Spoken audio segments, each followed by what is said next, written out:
Hey guys, tonight we're heading deep into the sleepy shadows of a rocky cave on Mount Olympus, somewhere in the Greek region of Arcadia, where a certain baby god is about to cause more trouble in his first day of life than most deities do in a millennium. You feel the coolness of the cave air on your cheeks as your eyes adjust. Stalactites drip slowly like lazy metronomes. Moss clings to the stone walls in gentle patches. It's quiet, eerily quiet, except for one sound. The wet squelch of something slimy sliding across the rocks. That's the first clue. You're in the birthing cave of Maya, one of Zeus's many flings. And congratulations, you've just witnessed the birth of Hermes. No fanfare, no baby shower, just a godling with a sparkle in his eyes, and what you quickly realize is an already devious little grin. He's swaddled in his mother's arms, barely a few minutes old, but even as Maya sleeps, Hermes wriggles out of the cloth, stands upright, and stretches like a full-grown man recovering from a nap. You blink. Is he supposed to be doing that already? You wonder. No one answers, because no one really knows.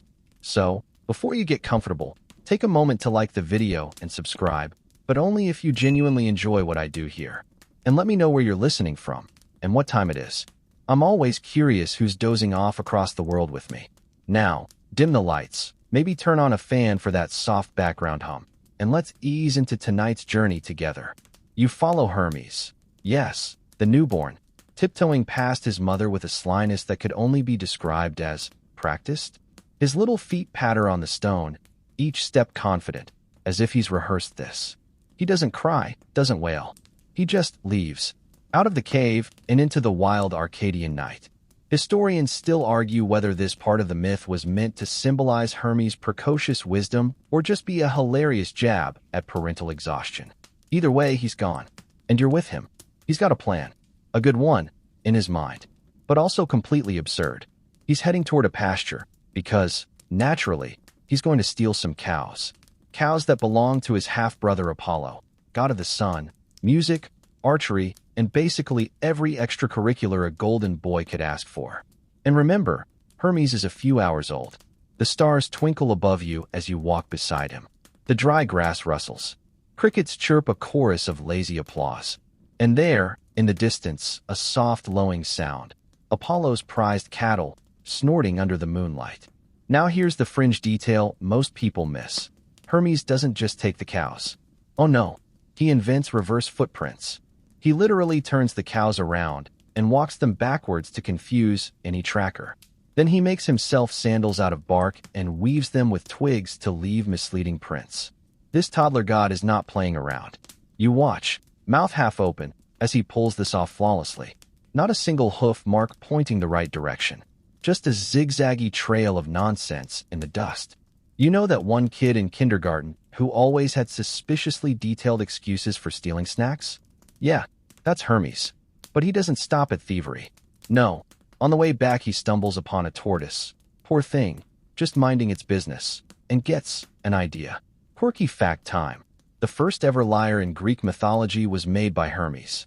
Not carved, not crafted from wood. Nope. He hollowed out a tortoise shell, added cow gut strings. Yes, from the very cows he just stole, and voila, musical instrument. So that's theft and invention before bedtime. You crouch beside him as he plucks the strings, each note unexpectedly sweet. The sound floats through the hills, carried on the breeze. Even the cows seem momentarily hypnotized. It's like watching Mozart play chopsticks on a ukulele. Adorable, slightly concerning, and weirdly impressive. But Hermes knows what he's done, and he knows what's coming. So after hiding the cows in a cave and giving his new lyre a few dramatic strums, he tiptoes back to his mother's cave. By the time Maya stirs awake, he's swaddled again. Fake snoring. One hand still twitching slightly from all the plotting. She doesn't suspect a thing. You lay back on a cool slab of rock and look at the ceiling, wondering, is this how gods are supposed to act? Historians suggest this myth was a satire of youthful cunning. Hermes as a symbol of wit over brute force. But others claim it's just good bedtime theater. A baby god outfoxing his way into the pantheon. The next day, of course, Apollo finds his cows missing. And here's where the fun begins. But for now, in this moment, the cave is still. Maya hums softly in her sleep. Hermes grins, eyes half-lidded. The lyre is hidden nearby, and the world outside doesn't yet know it's been tricked by an infant. You close your eyes too, not quite asleep, but drifting, listening for another soft strum from the hollowed tortoise shell. Maybe you dream of reverse footprints, or sandals made of bark, or maybe, just maybe, you imagine what it's like to be born knowing everything and still deciding your first act will be to cause mischief. You wake up in the same cave, but the morning sun is already casting streaks of golden light across the floor. Hermes is nowhere to be seen. You hear a distant thundering, hoofbeats, and then a sharp, familiar voice carried by the wind. Oh, that's Apollo. He's radiant, literally. His golden curls shimmer like a shampoo commercial in divine HD. The cows? Missing. And he is not amused. You shuffle behind a boulder as he stomps through the countryside with all the dignity of someone who's just realized their little brother played a prank on them. A very expensive prank. Apollo storms toward Mount Olympus, radiating solar frustration, muttering something about teeny footprints and divine babysitting. It's a rough morning for the god of light. His cattle, 50 of them, to be exact, have vanished overnight. And the only clue? A bizarre web of backward hoofprints, false trails, and some oddly patterned sandal marks that look like they were made by a squirrel on stilts. You trail him back to the cave, where Maya is just finishing her morning stretch. Apollo bursts in. Hermes is asleep, looking ridiculously innocent. You're impressed by the level of acting. He even lets out a tiny yawn, like a cat who absolutely didn't knock over the vase. Apollo glares. "Where are my cows?" he growls. Maya blinks. Hermes looks up like he's being accused of inventing cows, not stealing them. "I'm just a baby," he says, shrugging. He even does the big doe eyes. "I was born yesterday." And technically, he's not wrong. Historians still argue whether this moment represents the Greek ideal of cleverness overcoming brute power, or whether it's just ancient comedy gold. Either way, Hermes is committed to the bit. But Apollo isn't buying it. You follow the two gods, one infuriated, one barely out of diapers, up to Mount Olympus. Zeus has summoned them for a celestial court hearing. It's basically Judge Judy with more lightning bolts.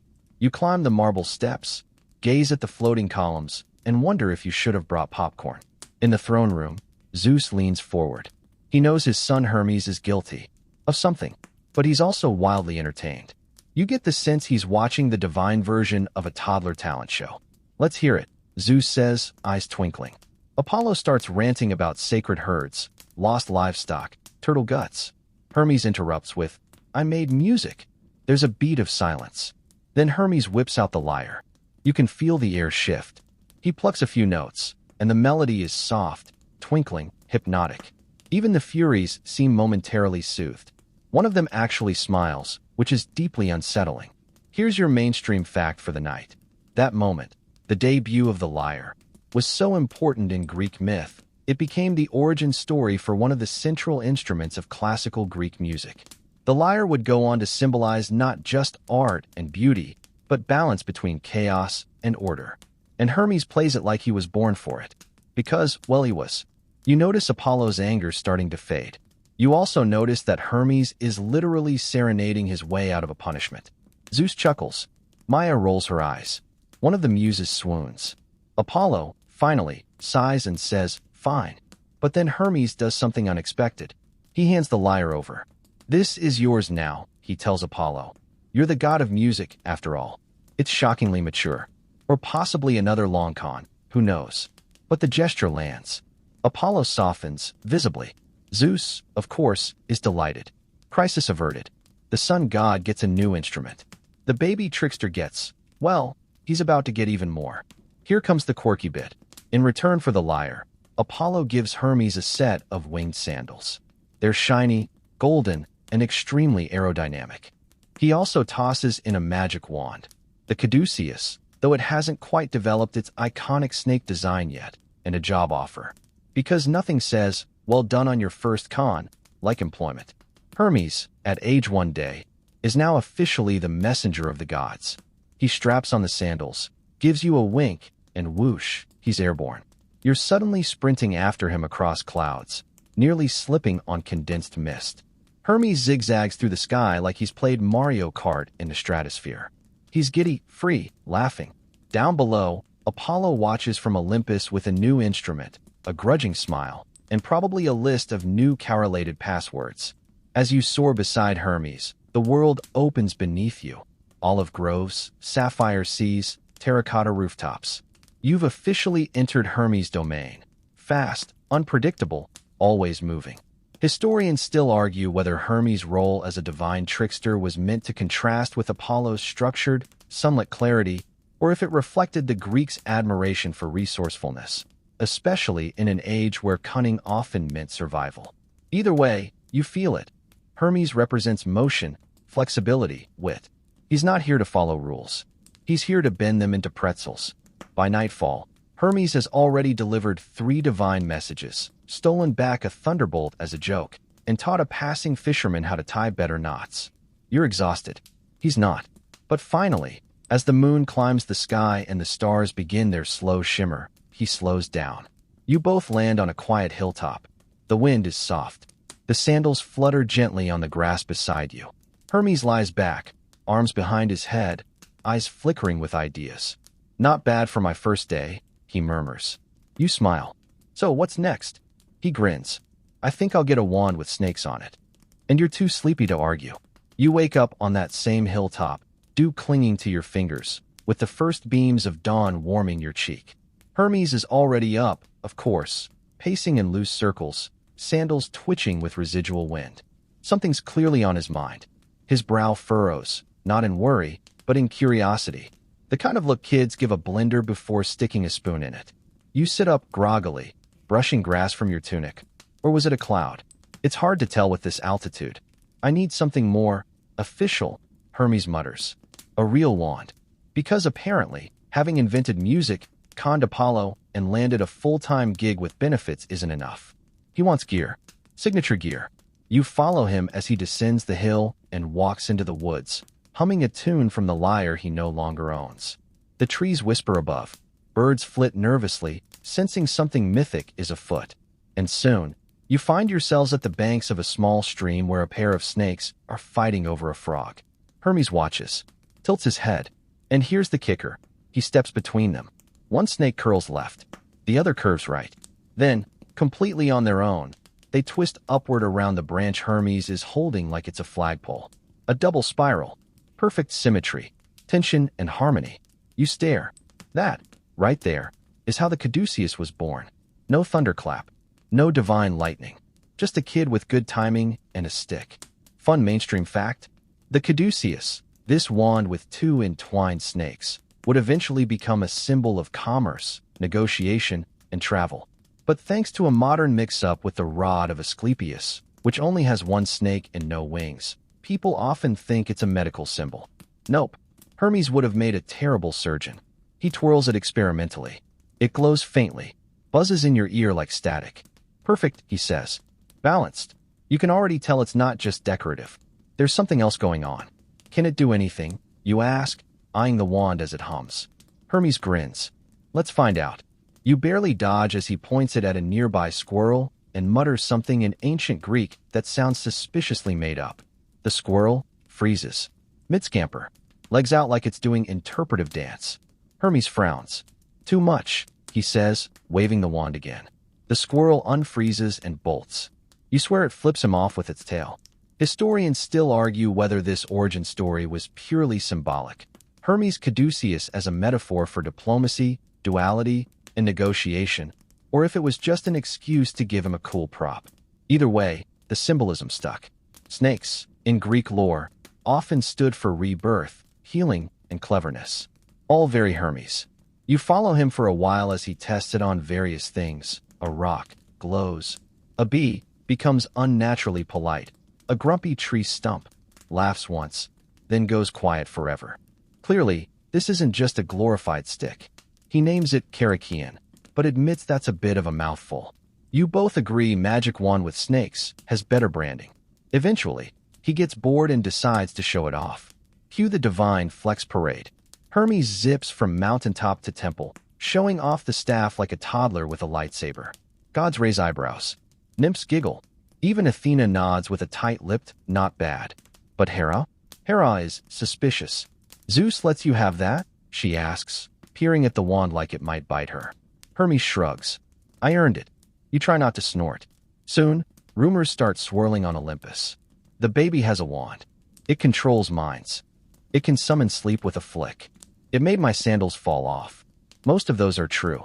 And so, the wand becomes not just Hermes' tool, but his reputation.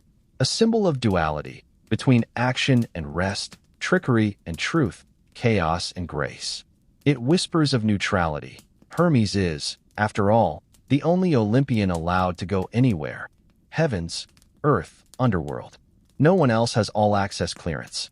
By twilight, you're back on a hillside with a view of the Aegean, Hermes sitting beside you, wand resting on his shoulder like a violin bow. I like balance, he muses. You nod, even when you're stealing cows? Especially then. He flicks the wand one last time, and the stars seem to shimmer in synchronized pairs. It's probably coincidence. Or not. And here comes tonight's quirky detail. Some ancient depictions of Hermes' wand show it with wings sprouting from the top, not just snakes. It's a total overachiever in the symbolism department. One fringe theory even claims the snakes represent DNA, which, okay, bit of a time jump there, but the double helix visual is uncanny. Either way, you lie back beside him. The night is soft. The wand buzzes faintly, almost like it's purring. Tomorrow, Hermes says, eyes flickering. I think I'll put it to a real test. You murmur something sleepy in response. He grins. You dream of snakes twirling in slow, gentle spirals. Of magic that hums rather than explodes. Of a boy god with too much energy and a wand that just might be smarter than both of you.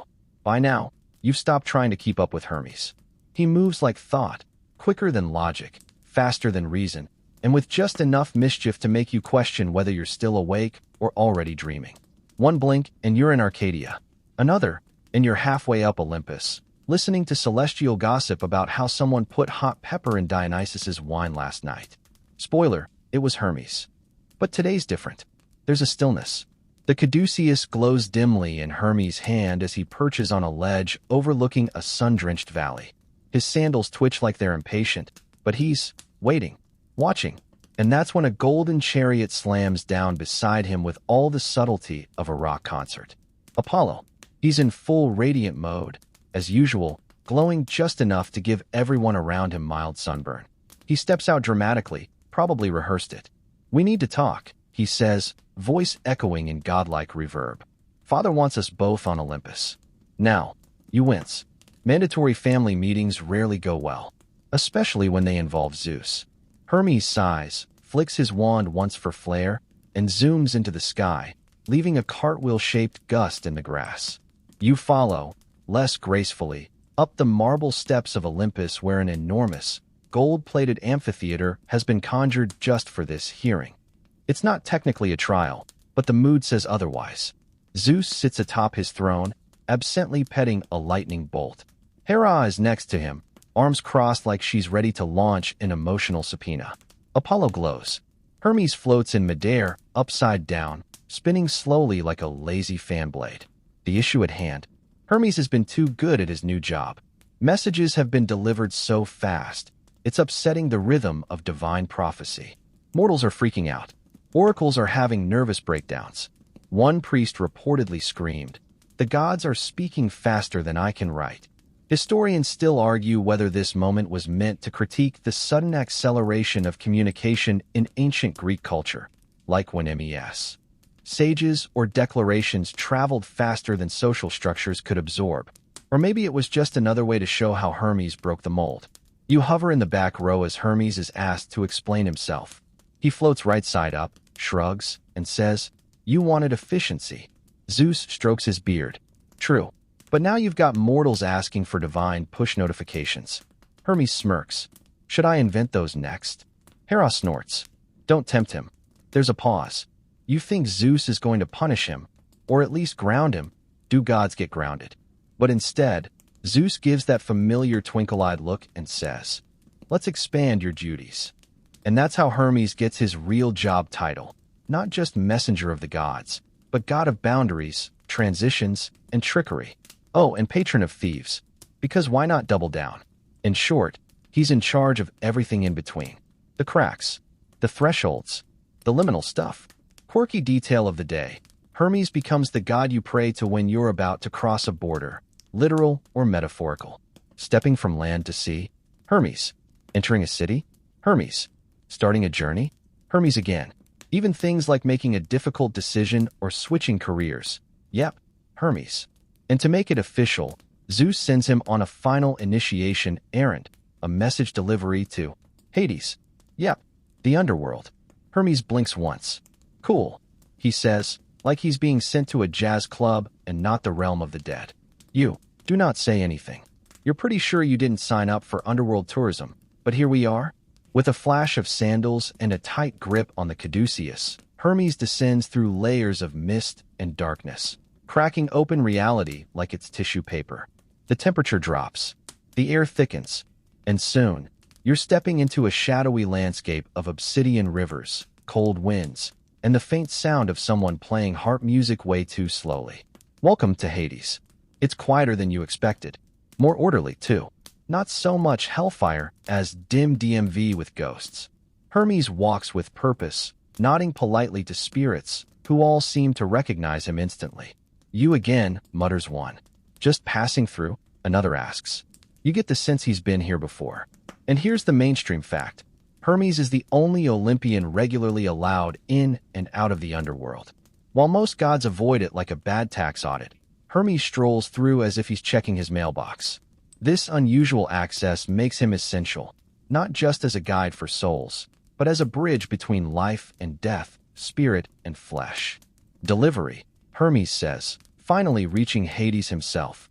The Lord of the Dead looks up from a pile of scrolls, raises an eyebrow. You're early. Hermes smiles. New sandals. They chat for a moment. Something about new soul routing policies and paperwork for reincarnation. You zone out. Mostly because a three-headed dog is licking your knee. Cerberus is friendlier than expected. Fringe tidbit. Some old myths suggest Cerberus could be temporarily calmed by music, especially lyre melodies. Hermes doesn't have his lyre anymore, but he hums just enough to get a happy tail wag from all three heads. Eventually, message delivered, Hermes rises to leave. He gently touches the caduceus to a weeping spirit stuck at a shadowy fork in the path. The ghost lifts its head, eyes brightening, and begins to walk. You realize the wand can guide, not just command. Back at Olympus, Zeus simply nods. You've earned your staff, he says. And that's how Hermes became Psychopomp, a terrifying title that actually means guide of souls. Not a reaper, not a punisher, just a gentle escort to whatever comes next. As the stars glimmer again over Mount Olympus, you lie on the steps, head resting on your arm, listening to the quiet swish of Hermes' sandals overhead. And you realize something. Sometimes the most powerful gods aren't the ones who command storms or hold the sun. They're the ones who move between things, softly, swiftly, making sure the transitions go smoothly. Like sleep. You're still lying on those cool marble steps when Hermes zips by in a gold blur, flips midair, and lands with a perfect heel-to-toe bounce like a Broadway dancer who moonlights as a delivery drone. His caduceus is humming, sandals twitching with leftover kinetic energy, and he's holding something shiny and new, a contract. Official job description, he says with a grin. Signed by Zeus, double-checked by Hera, and probably ignored by Dionysus. You squint at the papyrus scroll. There's a lot of gold leaf and unnecessary flourishes, but the core is clear. Hermes now carries all the messages. Not just news, not just gossip. Orders, dreams, omens, secrets, threats, seductions, regrets, you name it. If it needs to get from one end of the cosmos to the other without getting lost or dramatically delayed, it's on him. And with that promotion comes gear. Apollo, perhaps still feeling a tiny bit guilty about the whole "you stole my cows and lied about it" thing, gifts Hermes something unexpected, a pair of new, upgraded sandals. Talaria, they're called, now with official celestial approval and a faint lemon-fresh scent. Mainstream fact alert. These winged sandals are arguably the most iconic item in Hermes' toolkit. They become shorthand in Greek art for speed, agility, and cleverness. In every vase and sculpture after this point, you'll find Hermes airborne, leg lifted mid-leap, wings flicking like he's part hummingbird. But there's more. Apollo also slips him something else, a golden helmet. Not for battle, but for invisibility. Try not to abuse it, Apollo mutters. Define abuse, Hermes replies, already halfway vanished. You follow the shimmering outline of his form as he reappears beside you. Just kidding, he says. Mostly. And that's when the real training begins. Because now, Hermes isn't just running messages for the gods. He's becoming the divine diplomat, the negotiator between cosmic egos, the courier who never loses the plot no matter how weird it gets. You tag along as he speeds across islands, mountains, and palace rooftops. You hold your breath while he delivers a poem of forgiveness from Hephaestus to Aphrodite. She rolls her eyes. You duck as he dodges Ares' spear for daring to suggest, maybe fewer wars, buddy. You even witness Hermes accidentally inventing sarcasm during a message to Poseidon, who does not appreciate being called the moist one. But the true test comes with a scroll marked in emerald green, sealed with a stamp of wheat and owl feathers. You both recognize the sigil. Athena. She doesn't send messages often, Hermes mutters. The scroll is cryptic. A location, a riddle, and 3 symbols drawn in wax. A tree, a serpent, and a locked gate. Cue dramatic harp sting. So you travel with him, past Delphi, past Corinth, into a grove where time seems sticky and the air tastes like metal. Every step feels longer than the last. Finally, you arrive at a small shrine. No guards, no fanfare, just silence, moss, and the faint hum of waiting. Hermes unrolls the scroll and begins to read aloud. The trees lean in, the sky dims, and from the shadows steps a very confused nymph. Turns out, the message was a coded ritual, a summoning.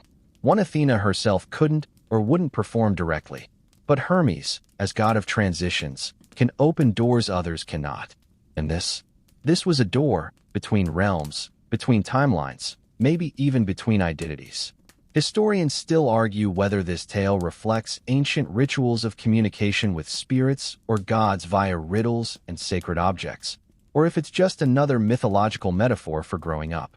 The moment Hermes stopped being a trickster only and became a facilitator of fate, the nymph blinks, looks around, and whispers, "I was lost." Hermes nods. "You're not anymore." And just like that, he guides her back, calmly, gently, with the same staff he once used to freeze a squirrel. The caduceus glows softly, not with power, but with presence. That's the quirky bit tonight. The wand doesn't force anything. It's not about domination. It's about balance, mediation, and permission. Like Hermes himself. By nightfall, you and Hermes are back on Olympus.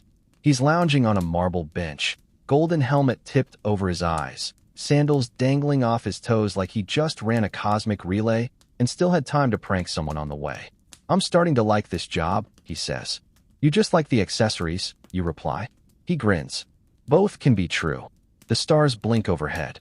Mount Olympus hums gently with divine energy, somewhere between a palace and a very upscale sleepaway camp. And you realize, Hermes isn't just the fastest god. He's the most trusted. You don't hand someone all your secrets unless you know they won't drop them, no matter how fast they're flying. You curl up beside a warm column, eyes fluttering, listening to the sound of winged sandals kicking gently in the night breeze. Tomorrow's deliveries can wait. Tonight, the messages are silent. And that silence? It's sacred. You wake to the faint fluttering of wings, except not bird wings. These are lighter, softer, almost like thoughts moving too quickly to catch. Hermes is already up, of course, halfway through breakfast, a pomegranate he may or may not have borrowed from Persephone, and reorganizing his message scrolls while balancing on one foot atop a spire. "How do you not drop anything?" you ask groggily. "I don't carry guilt," he says, biting the pomegranate with a smirk. "Today is different. There's no scroll, no divine assignment." But Hermes looks restless. That particular kind of fidgeting he only does when he's trying not to interfere in something that desperately needs interfering in. "Want to come see what the mortals are arguing about?" he asks. Before you can answer, you're airborne. The sandals hum beneath your feet as you fly above bustling cities and sleepy hamlets. The smell of olive oil and goat stew wafts upward. You catch snippets of prayers drifting from temples, some muttered under breath, others shouted at the sky with full theatrical flair. You land beside Hermes in a dusty amphitheater near Thebes. It's packed. 2 groups are facing off. one arguing for war, the other for diplomacy. You can feel the tension, smell the sweat, hear the strained voices trying to outshout each other. Hermes, leaning on his staff, sighs. Mortals love a good disagreement. He steps forward, invisible, thanks to his new helmet, and whispers in one speaker's ear. Then the other. Nothing dramatic. Just nudges. Reminders. A word here, a hesitation there. And suddenly the debate shifts. The voices lower. The shouting quiets. People listen. Actually listen. One man even sets down the club he was using for emphasis. Peace, for the moment, wins. Mainstream fact: Hermes was considered not only the god of messages, but of rhetoric and persuasion. In courts, in public forums, in markets, anywhere words shaped decisions, Hermes lingered in the subtext. Back in the sky, Hermes is unusually quiet. "You okay?" you ask. He nods. Just strange sometimes, knowing you can tip a world with one whisper. He's not wrong. Even gods have limits, but Hermes? He passes through limits. You glide past Mount Helicon, where the muses are mid-rehearsal for what appears to be a choreographed ode to autumn. Hermes waves. One of them throws a flower. He doesn't catch it. On purpose. Then you both veer off again, this time to the western cliffs, where the sun begins its descent. That's when Hermes pulls out the wand. "It's time," he says, "to see what else this thing can do." You feel a drop in pressure as the staff hums louder than usual. Hermes isn't performing this time. He's testing. He lifts the caduceus high. The snakes writhe slightly, not angry, but alert. And then, without a sound, the light changes. Everything freezes. Literally. A leaf, halfway to the ground, pauses mid-air. A fisherman's cast hangs motionless above the sea. Even the wind stalls, suspended between gusts. You can feel the pause more than see it. Like time exhaled and didn't inhale back. Hermes lowers the wand, and the world breathes again. "What was that?" you whisper. He grins. "That was control."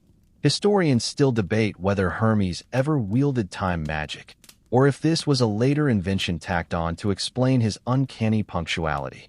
Some say the caduceus wasn't originally magical at all, but rather a symbol of the balance he represented.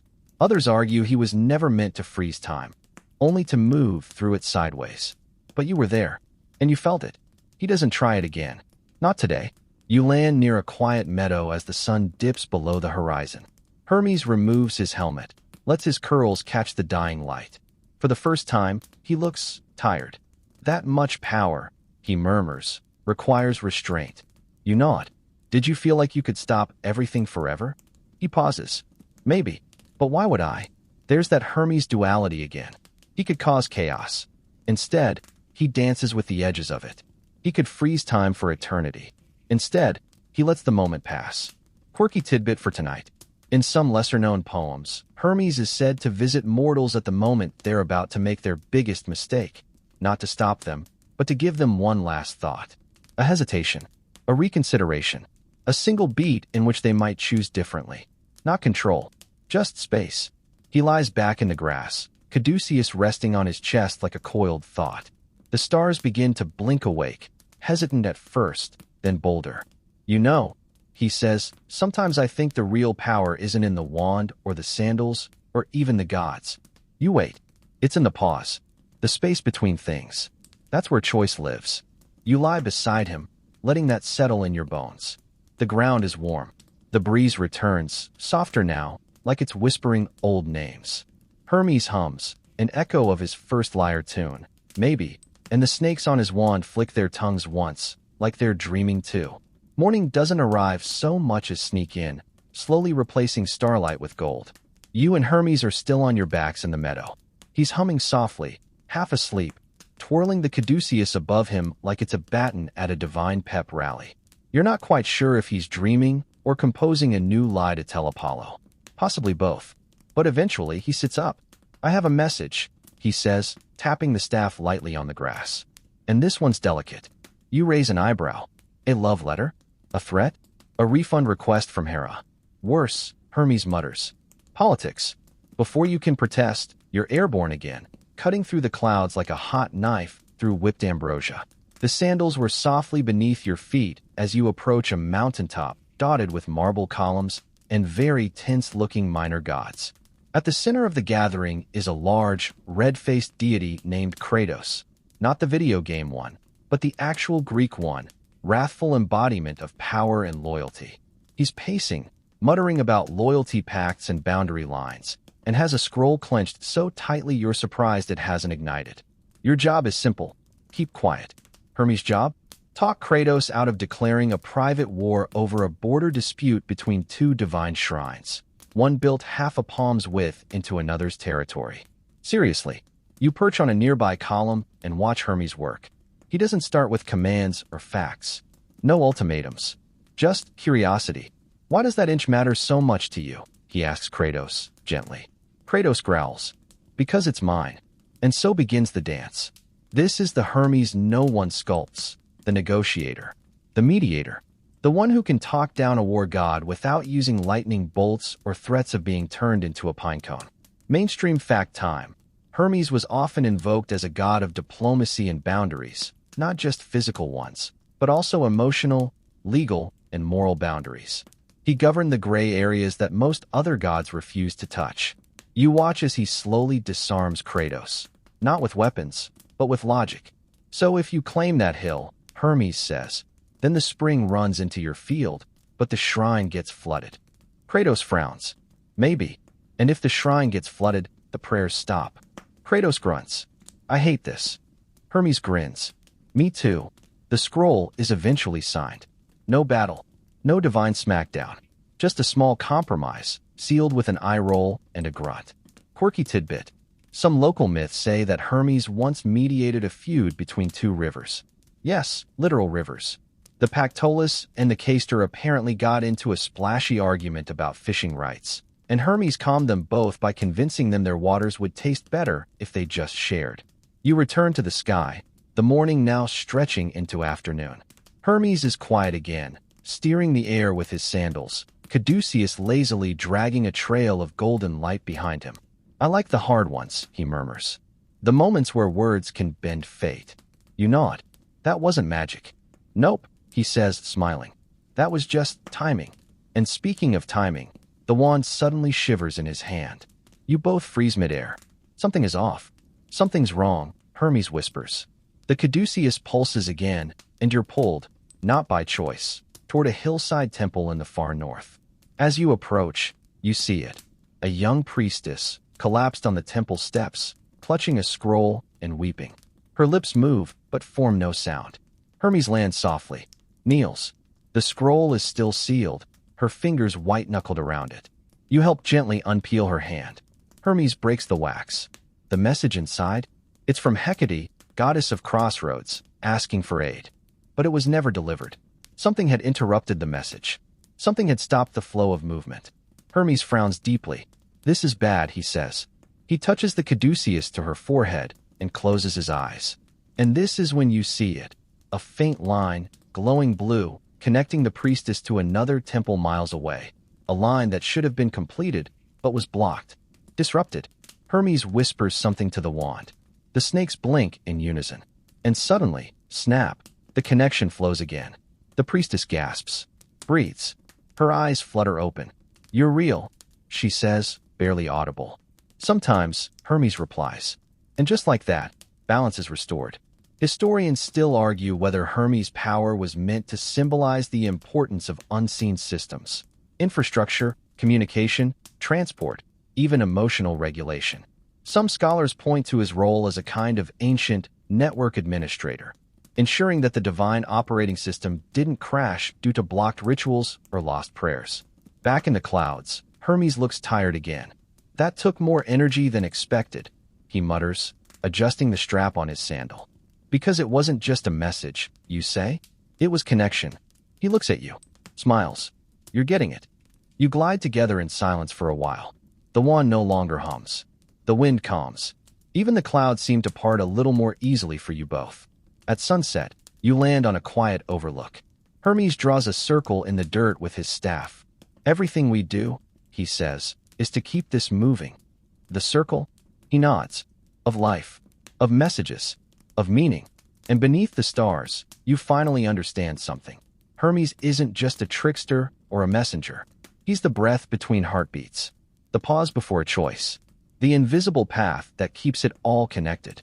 You fall asleep listening to that rhythm, the quiet pulse of a wand with wings. You wake with the caduceus tapping lightly against your forehead. Time to go, Hermes says, already halfway airborne, as if dreams and daylight blur into the same continuous motion. You groan, stretching out on the sun-warmed stone. Can't I stay here just once? You mutter. Nope, he says. We've got a giant to outsmart. Your eyes snap open. A what? Before you can ask, you're soaring eastward, the horizon smeared in gold and peach. The air gets heavier. There's a shimmer in the sky, like heat mirages stacked on top of each other. And then you see it. A clearing. A hill. And on it, snoring like a broken storm cloud, lies Argus Panoptes, the all-seeing giant. Literally, the guy has 100 eyes, and rumor has it they never all close at once. Quirky detail of the day. Some say his eyes rotated, like some kind of ancient divine fidget spinner. Others suggest he simply never blinked. Either way, Hermes has been sent here on a mission by Zeus himself. Retrieve Io. Io, you learn, is a former priestess of Hera. But now she's a cow. A very elegant, very sad-looking cow. And she's being guarded by Argus, who Hera assigned precisely because no one can sneak past him. Not even light. So naturally, they send Hermes. You land behind a rock. Hermes is humming. Calm. Casual. Like he's about to audition for Greek Idol. He doesn't sneak. He strolls up to the giant. Mind if I play something? He asks, pulling out a slender wooden flute. You recognize it. It's the same tune he hummed days ago, the one the caduceus seemed to echo. Argus opens 50 eyes, then another 30, then blinks 2 more awake. Hermes plays. And this is not lyre music. This is slow, haunting, hypnotic flute melody. It coils through the air like warm fog, curling around the giant's ears, softening his breathing, coaxing the tension from his limbs. Historians still argue. Hermes whispers to you, between notes, whether this was music magic, divine hypnosis, or just really, really good lullaby skills. You nod slowly, caught in the trance yourself. And one by one, the eyes close. Not all at once. Never all at once. But like falling dominoes of drowsiness. Some flicker open again briefly, confused, but Hermes plays another note, slower, gentler, and they give in. Even Argus seems to sigh. And then, silence. The flute stills. The air doesn't move. Hermes looks to you. Grab the cow. You raise a brow. Respectfully, her name is Io. Hermes nods. Right. Grab the lady cow. You carefully lead her away, down the hill, into the grove, beyond Argus' reach. You don't breathe until the tree's close behind you. Hermes appears beside you moments later, barely winded. Was that music or magic? You ask. He just grins. What's the difference? Mainstream fact time. This episode is one of Hermes' most famous moments, the slaying of Argus. But you didn't see any blade. No epic clash. No heroic leap. Hermes won through silence. Through lullaby. Through absence. Though, to be fair, in some versions of the myth, Hermes does kill Argus once the eyes close. But not today. Today he simply walks away. You and Hermes guide Io through the countryside. She's still mooing sadly, tail flicking with confused dignity. She used to be a priestess? You ask. Hermes nods. She caught Zeus's eye. Hera got jealous. Bam, cow. You frown. Harsh. Welcome to Olympus, he says with a shrug. Quirky myth detail. Later versions claim Hera rewarded Argus by turning his eyes into peacock feathers. So next time you see that shimmering bird flashing its tail, remember, it might be watching you with 100 borrowed stares. As night falls, Io is safe in a hidden pasture. Hermes carves a simple charm into a tree near her resting spot. So she doesn't wander too far, he says. Not until she remembers who she is. You both sit in the grass again, letting the moonlight coat the landscape in quiet silver. For a while, neither of you speak. And then Hermes says, softly, it's strange, protecting someone. You glance at him. I'm usually the one causing the chaos, he adds. Not pausing it. And there it is again, that duality. That tension. Hermes isn't all tricks and theft and winged deliveries. Sometimes he guards, guides, puts things right. You lie back, and the music from earlier still hums faintly in your memory, as if the staff itself remembers. The snakes are calm tonight, coiled in elegant stillness, like they too were lulled by that flute. Hermes folds his arms behind his head, looking up at the stars. I wonder what Argus dreams about, he says sleepily. You picture it. 100 eyes closed, caught in some impossible dream about cows and flutes and endless guard duty that never quite ends. You laugh quietly, and sleep arrives soon after, soft as a song only you and Hermes remember. You dream of golden flutes and blinking eyes, of feathered giants turned into stargazing birds. And when you wake, it's to the gentle swish of hooves and the faint scent of, wait, is that hay? Io is still asleep nearby, curled in the grass like a very elegant lawn ornament. Hermes, of course, is already pacing. He's tracing something in the dirt with the end of his caduceus, some sort of diagram, full of arrows and little frowny faces. What's that? You ask, yawning. Problem-solving chart, he says. We've got a cow, a jealous goddess, a possibly furious Zeus, and a minor identity crisis. And I need a new trick. You blink. A trick? Yup, he says. Something subtle. Something Hera-proof.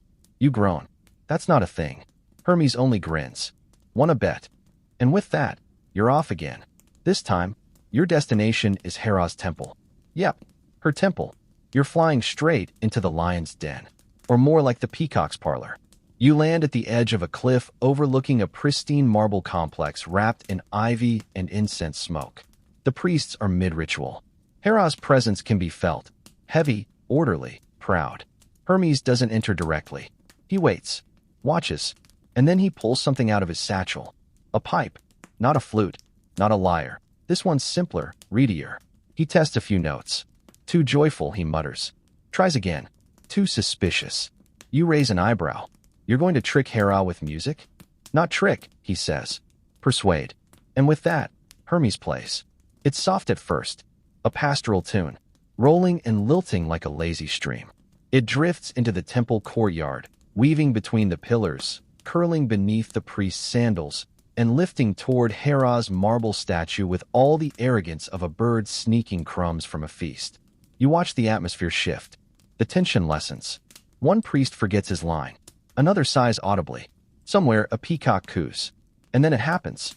From within the temple, a flicker of golden light. A single voice, not Hera's, but a messenger of hers, floats out to where you and Hermes are hidden.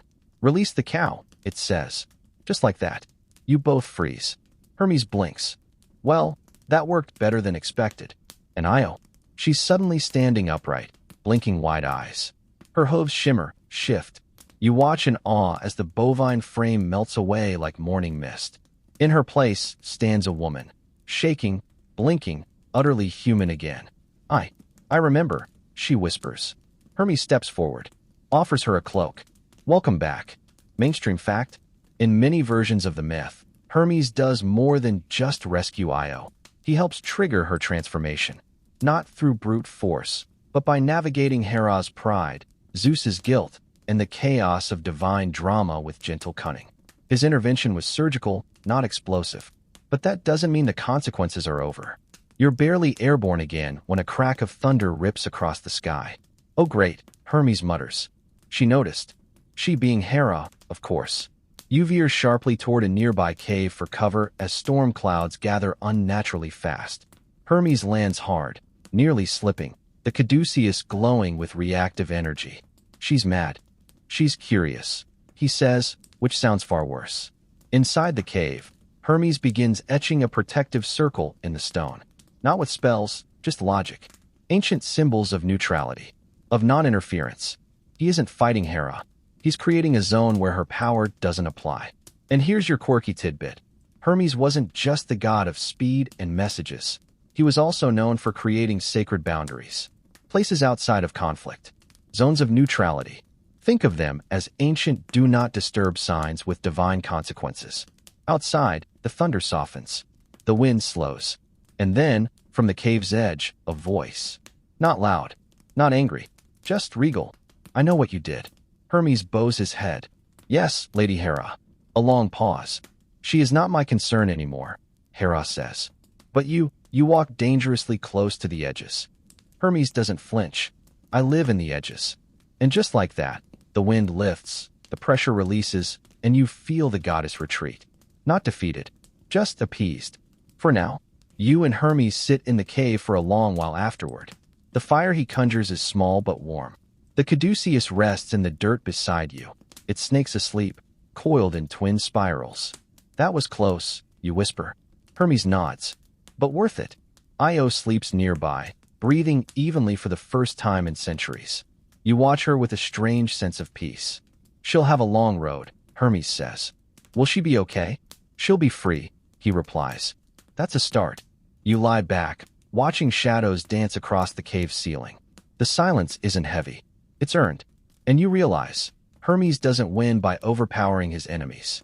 He wins by understanding them, by slipping past their defenses, by offering just enough of what they want to give them space to make better choices. He doesn't change the world. He changes its trajectory. And sometimes, that's all it takes. You wake up in a cave that still hums faintly with yesterday's tension. The embers of Hermes' fire have gone cold, and Io is already gone, back to her new, old life, wherever that may lead.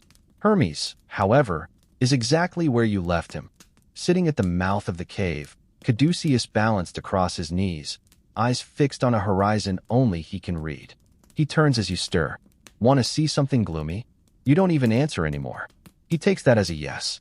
The sandals lift you both off the ground with a soft hiss, and the warmth of Greece fades behind you. The sky dims.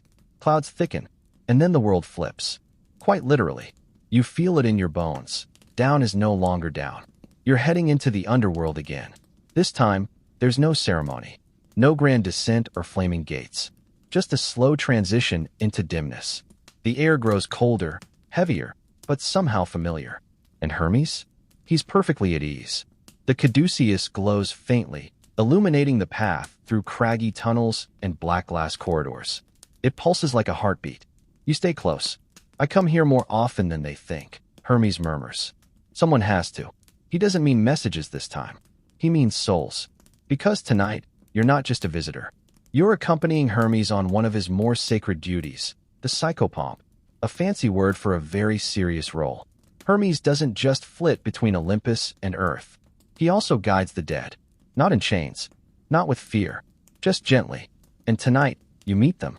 You arrive at the river Acheron, one of many that thread through Hades' domain like veins. At its bank, a small cluster of spirits waits, hazy forms barely holding their shape. Some tremble. Others whisper. One holds the memory of a flower. None know what comes next. Hermes walks among them, nodding. You ready? He asks. Not to all of them, but to a few. As if he already knows which ones can move on tonight. They look at him. Then at you. You're not sure they see you, but maybe they do. The caduceus glows again, and the snakes gently uncoil, pointing forward. A path emerges, not visible, exactly, but felt. And one by one, the chosen spirits step onto it. No words. No fanfare. Just forward.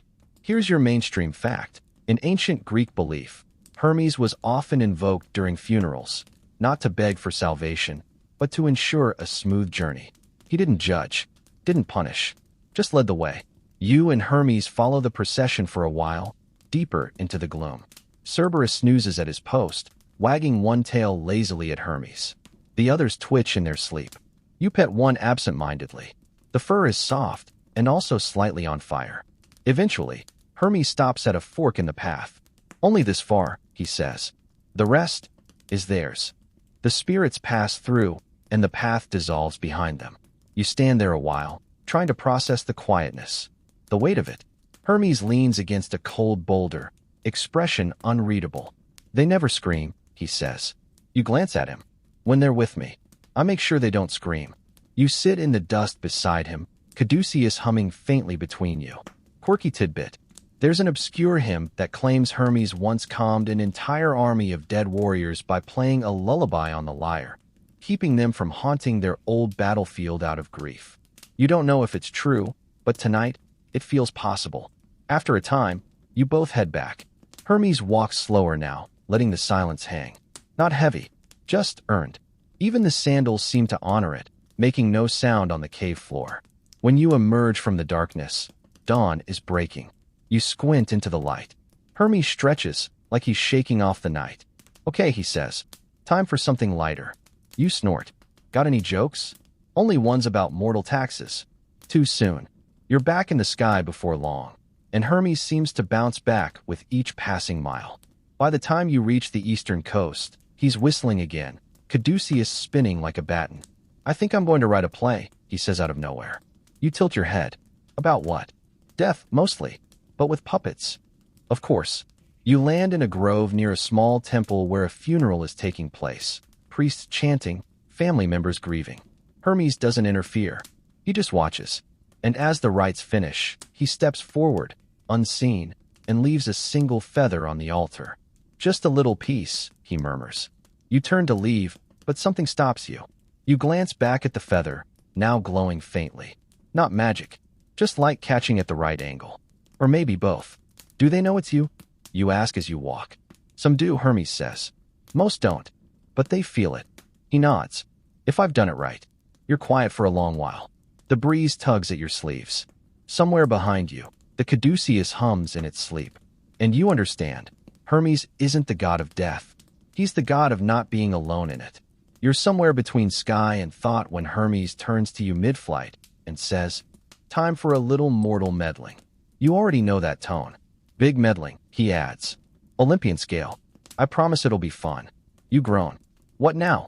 Just a little rerouting of fate, he says, tapping the caduceus against his palm. We're heading to Troy. Troy. That Troy. You suddenly remember the war, the ships, the walls, the wooden horse. You start to protest, but Hermes is already banking toward the coast. You trail behind like a confused cloud. This version of Troy is still intact. Its towers proud, its soldiers patrolling, its princes squabbling. And tonight's mission? A delivery. Not just any message, either.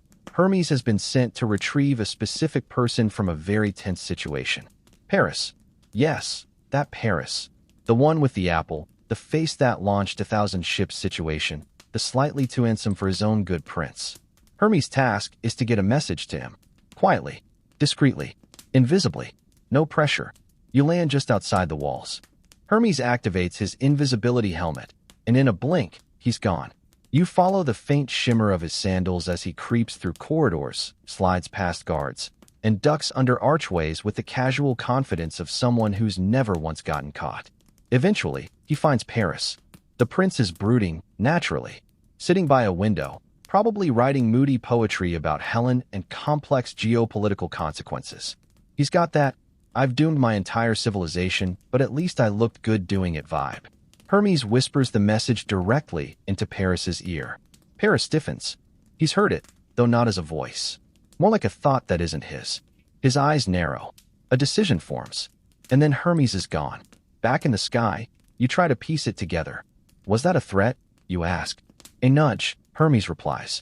Historians still argue whether Hermes was actually present in the Trojan War myths. Some say he favored the Greeks. Others say he stayed neutral. But a few rare fragments suggest he influenced outcomes, not through combat, but through well-timed words. So what did you say? You ask. Hermes grins. I told him the war wouldn't end well. That one life might save 1,000. You blink. And he won't listen. Oh, classic. You glide for a while in silence, watching the fires of Troy flicker far below. The scent of oil and salt drifts upward. War always leaves a taste in the air. You ever want to interfere more? You ask. Really change things. Hermes turns. Not my role. I don't pull the strings. I just hand people the scissors. You land later that evening in a quiet grove. A mortal couple is arguing. Something small, something loud. Words that sting but don't kill. Hermes watches. Doesn't intervene. Not directly. But he drops something near their doorstep. A flower. It's not magical. Not cursed. Just gentle. A reminder of something older than the fight. Why bother? You ask. Because they might see it in the morning, Hermes replies. And remember, they still care. Quirky tidbit. In some fringe accounts, Hermes is said to have invented the concept of symbolic gesture. Not just giving people items, but placing things at the right moment in the right place to suggest an idea without words. Call it ancient passive aggression or divine subtlety. Later, back on Olympus, Hermes unrolls a scroll and adds 2 small notes. Message delivered, Paris. Symbol planted, flower by doorstep.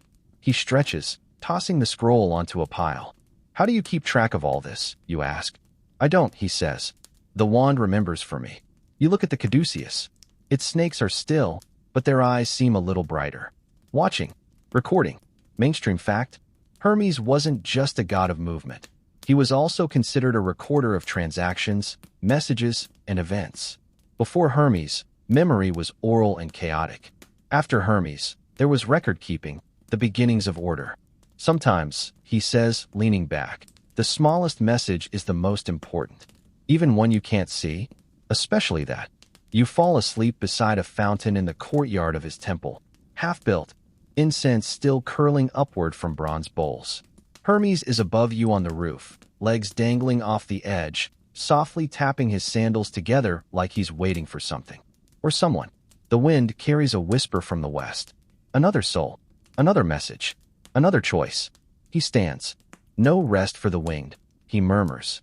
But he waits one more moment beside you before leaping skyward into the stars. The stars are still overhead when Hermes returns. You don't hear him land. You just sense him. One moment, the rooftop is empty. The next, his silhouette stretches long in the moonlight, caduceus flickering faintly like it's breathing in its sleep. He says nothing for a long time, just stares down at the earth below. Then, quietly, ever heard of the great baby swap? You blink, still half asleep. Is that a real thing, or? He grins. Oh, it's real, and we're going to revisit it. Before you can ask for details, the sandals lift you both into the night sky once again. You're moving swiftly, but not urgently. This trip feels different, more mischievous, more calculated. Hermes has that gleam in his eye that says, someone's about to be very confused. The destination? A modest cottage nestled in a quiet olive grove. Nothing grand, no golden temples or monstrous guardians. Just warmth, firelight, and the sleepy hum of domestic life. Inside, a mortal couple coos over a newborn wrapped in soft linen. She's been praying to Hera for months, Hermes whispers. Wants a child blessed by the gods. You peek through the wooden shutter. The baby gurgles, kicking tiny legs. The mother hums a lullaby. It's peaceful, sweet. So naturally, Hermes is here to mess with it. What are we doing? You ask, trying not to sound too suspicious. He pulls out another baby. You do a double take. Where did you get? Long story. That one's divine. Half mortal. Complicated lineage. Too dangerous where he came from. You're going to switch them? Hermes nods. It's safer for both. The mortal child will be raised by royalty.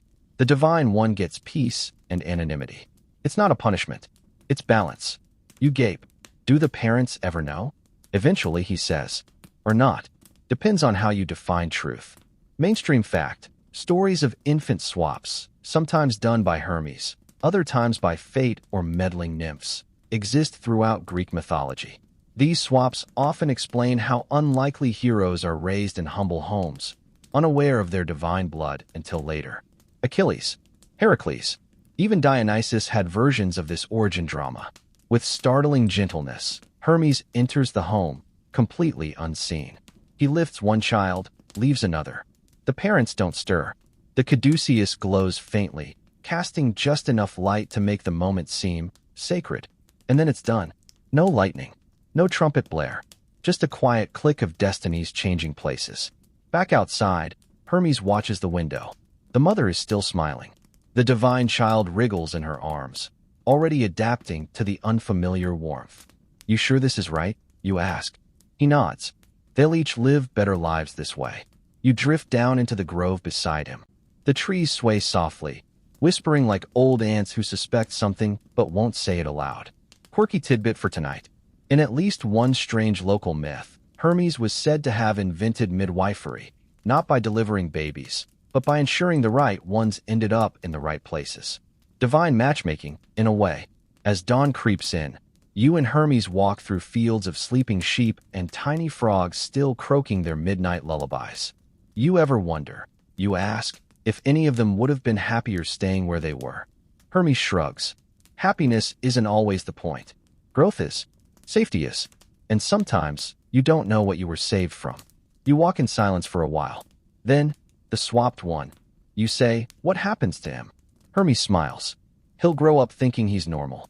Then one day, he'll lift something no one else can, or understand a language no one taught him.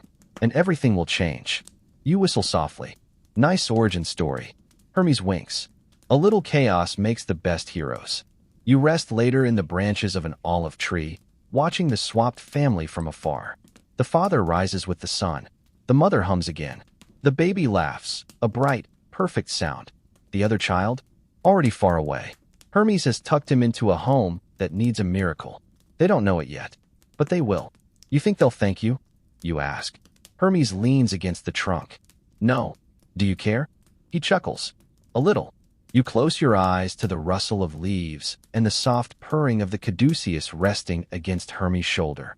It's not always grand battles and hero speeches. Sometimes, fate gets rewritten in a quiet cradle. Sometimes, the biggest stories begin with a switch. You dream of cradles and crossroads, of babies swapped like destiny cards in a quiet hand of divine poker. And when you wake, it's to the soft, rhythmic tapping of the caduceus against stone. Hermes is crouched at the mouth of yet another cave. You're beginning to think he collects caves like some people collect sandals. Rough one today, he says without looking up. You stretch. What kind of rough? The kind where someone says no to Hades. Oh, and just like that, you're up and flying again, weaving low through clouds thick as whipped cream, darting toward the jagged cliffside entrance of what can only be described as unfriendly terrain. There's no gentle slope, no golden welcome mat. This is underworld adjacent, and it knows it. You land with a crunch of gravel beside a stone temple that hums with pressure, like the mountains holding its breath. At the threshold stands Hades, god of the dead, stoic, shadow-wrapped, and very much not in the mood for banter. What happened? Hermes asks casually, like he's discussing crop rotation. Someone took something from me, Hades growls.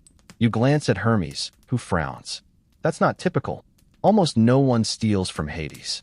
Not because they're afraid. Well, okay. Yes, because they're afraid. But also because there's nothing to take that's worth the cost. Except the wand. Hermes says flatly. You both look at the caduceus, coiled gently in Hermes' hand. No, Hades says. The mirror.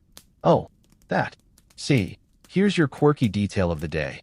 In a rare and mostly forgotten myth, Hades was said to possess a small obsidian mirror.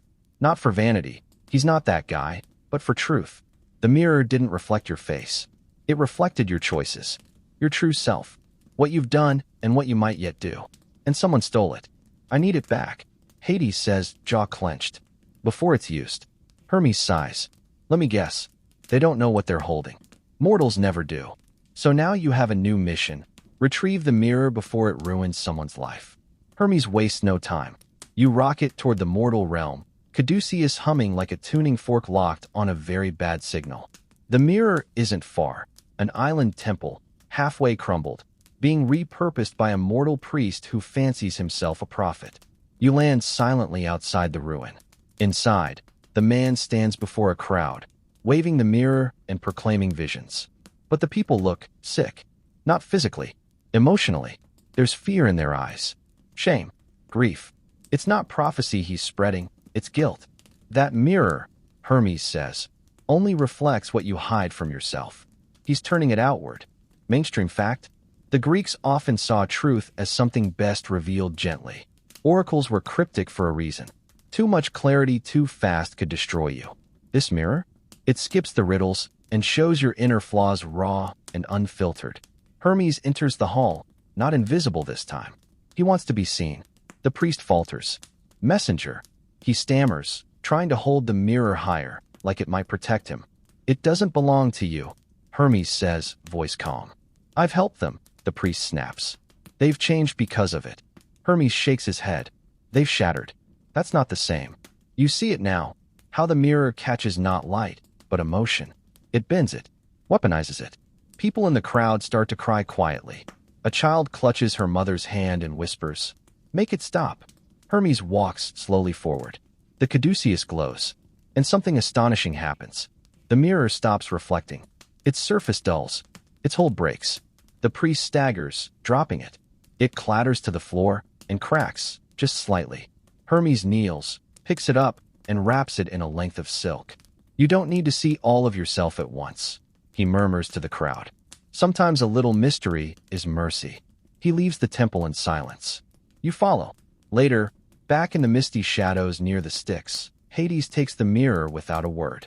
But before he disappears into the gloom, he says softly, "Thank you." And from Hades? That's practically a standing ovation. You and Hermes walk a quiet path afterward. No flying, just footsteps on cool stone. "You think we're all just hiding from our own reflections?" you ask. Hermes shrugs. "Maybe, but some things are better uncovered slowly. With a friend, or a little music. Not a magic mirror." You glance at the caduceus. The snakes are curled close now, as if they've sensed the intensity and curled up for a nap. "You think that priest meant well?" "Sure," Hermes says. "Intention's not the issue. Impact is." That's Hermes in a nutshell. Understanding that even the best motives can spiral if rushed, if forced, if not wrapped in enough grace. As the stars blink on again, you both settle into a grassy ledge above the mortal world. The mirror is now sealed in stone, buried beneath a tree that bears silver leaves and dreams. No one will find it again. Not for a long, long time. You spend the night under that silver-leaved tree, the stars above humming softly like a lullaby you can almost, but not quite, remember. Hermes doesn't sleep, of course. He rarely does. Instead, he carves quiet spirals in the dirt with his staff and stares at the horizon like it's a puzzle he's almost solved. You wake to the sound of sandals on gravel. "I need to freeze time," he says. You sit up so fast you smack your head on a low branch. "I'm sorry, what?" "Just a little," he says, brushing off your reaction. "Nothing dramatic. A few seconds. Maybe 10. You blink. "Why?" He grins. "Because someone lost a sandal." And just like that, you're back in the sky. This time you're heading for a cliffside village, so small it doesn't even show up on most maps. Below you, a young woman runs along the rocky shoreline, one sandal in her hand, the other missing, her face red with frustration. You can hear her muttering, "Stupid tide. Stupid prophecy. Stupid gods." Hermes snorts. She's not wrong. As you land, you see why this moment matters. The sandal is caught between a rising wave and a sliding boulder. If it's lost, a sequence of events, seemingly minor, will change. The woman will trip, arrive late, miss someone by minutes, and never meet the person she was fated to love. No great war. No divine vendetta. Just a missed moment. Hermes watches the wave creep closer. He raises the caduceus, and everything stops. Time holds its breath. The wave freezes mid-crest, droplets dangling like tiny stars. A gull is locked mid-flap in the air. The woman is frozen mid-reach, one hand extended, mouth open in a quiet gasp. You walk slowly through the suspended scene. The world feels delicate, like a glass figurine you shouldn't breathe on too hard. "This is too much power," you whisper. "Which is why I almost never use it," Hermes replies. His voice echoes weirdly in the frozen space, like it's speaking to a dream. He picks up the sandal, shakes the water off, sets it carefully on a dry rock, just within her reach. Then he raises the wand again, and the world exhales. Time resumes. The wave crashes, but misses the sandal. The woman grabs it, stares in disbelief, and mutters, "Huh, that's weird." Then she turns and runs, none the wiser. Why does she matter? You ask once you're airborne again. Because in 5 years, she'll save the life of a merchant's son who'll grow up to draft the first maritime code of laws, Hermes replies, as if reciting a grocery list. You stare. How do you know these things? I don't, he says. Not always. But sometimes, you feel the tug. Mainstream fact? In many myths and hymns, Hermes was said to know the weave of fate, not control it. That was the domain of the Moirai, the fates, but to see it, to sense the threads as they tensed and trembled. The god who walks the lines between worlds also walks the lines between moments. You land on a mountaintop shortly after, one you've never seen before. Hermes is quiet here, more than usual. This is where I made my first mistake, he says. You glance around. There's nothing special about the place. A few rocks, a twisted olive tree, a breeze that feels like it remembers something old. What happened? I delivered a message too early. A warning. But I was too fast, too clever. He sighs. They weren't ready to hear it. Did it hurt someone? It hurt everyone. He replies, voice soft. That city doesn't exist anymore. You sit beside him. You ever think about stopping? You ask. He smiles. No, but I think about pausing. And then he does something strange. He places the caduceus on the ground and steps back. The snakes stir once, then settle. He closes his eyes. And time pauses again, but not globally this time. Just here. Just you, Hermes, and this mountaintop. The wind doesn't blow. The clouds don't move. Everything is still. I do this sometimes, he murmurs. Just to sit. You nod. You understand now. The god of motion, of speed, of never staying in one place too long, needs a moment like this. To feel grounded. To remember that stillness is not the same as failure. You lie back in the grass. The stars above you don't twinkle here. They just hold, like ancient memories. And Hermes? He finally breathes. Quirky tidbit for tonight. In one obscure hymn, it said that Hermes once stopped time for a mortal child who was dying, just to give her father a chance to say goodbye. The myth never names the child or the father. It doesn't need to. Moments matter. Later, when the caduceus pulses again, time resumes. The wind picks up. A goat bleats somewhere in the distance. Hermes picks up the staff, rolls his shoulders, and says, "All right, one more stop." "Where to?" He smiles. "To the end of the story." And you feel it. That tug again. Something is finishing. But first, one final tale. You follow Hermes into the fading gold of twilight. The air feels softer now, less like movement, more like memory. Everything you pass seems to hold its breath. The trees sway gently. The sky darkens without urgency. Even the caduceus is quieter than usual, its twin snakes curled as if dozing. This last bit, Hermes says, isn't in most stories. You land in a field. Not a battlefield. Not a temple. Just a field. Tall grass. Crickets. The scent of crushed time underfoot. In the center of it stands a low stone bench, half buried in moss and thyme. Hermes sits without ceremony, brushing off a few wayward petals. You sit beside him. "So what happened here?" you ask. He looks up at the sky, then down at the wand in his hands. "I invented naps," he says. You stare at him. "I'm serious." You squint. "You invented naps?" "I mean, not on purpose," Hermes says. "But there was this day. A day I'd done everything right. Carried all the messages. Solved every problem. Rescued a cowgirl. Delivered a soul. Returned a stolen goat. And no one said thank you." He shrugs. "I sat down here, exactly here. Closed my eyes for a second. And didn't get up." You nod slowly. "So you accidentally discovered rest." "Exactly." And then, with great ceremony, he lies down in the grass. Head tilted toward the stars. Arms behind his head. The caduceus rests on his chest like a slow-beating heart. You follow, letting the grass tickle your neck. "Was it good?" you ask. "The first nap. It was perfect," Hermes replies. "Because I let it be. I didn't try to optimize it. Didn't time it. Didn't measure REM cycles." Mainstream fact? While Hermes is rarely associated with sleep the way Hypnos or Morpheus are, he's often present when sleep happens, ushering in dreams, smoothing transitions from consciousness into shadow. The god of in-betweens also walks us gently into the pause between days.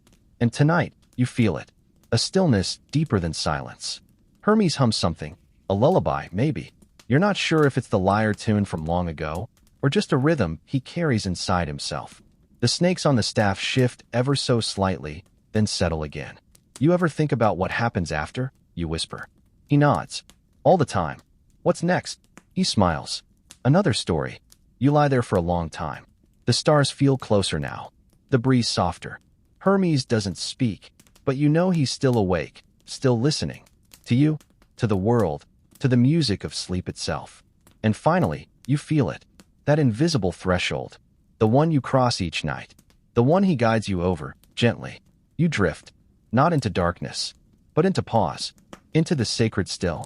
Into the nap that made the world quieter. Now, if you're still with me, still hovering in that slow space where myth and sleep begin to blur, let's let this moment stretch a little longer. You're lying beside a god who isn't trying to impress you. His sandals are off. His staff is quiet. He's not rushing toward the next errand or riddle. He's simply present. And so are you. The grass beneath you breathes with the soil's memory. The stars above twinkle slower now, like they're matching your heartbeat instead of the earth's spin. There's nothing pulling you forward. No place else to be. Only this. The sacred, in-between moment where effort stops and ease begins. So many of us rush from task to task, message to message, forgetting that even the swiftest gods needed rest. Even the trickster, the guide, the whisperer of dreams, paused. Invented naps, even, not as an escape, but as a gift. And tonight, he's given that gift to you. Let yourself feel how heavy your body is now. Not with burden, but with calm. Your limbs soft. Your mind quiet. Your breath steady. This is the magic Hermes doesn't boast about. Not the staff, or the sandals, or the disappearing act. Just this, the gentle art of stopping. So as you close your eyes, fully this time, know that you're not falling behind. You're falling into rhythm, into myth, into rest. Sweet dreams.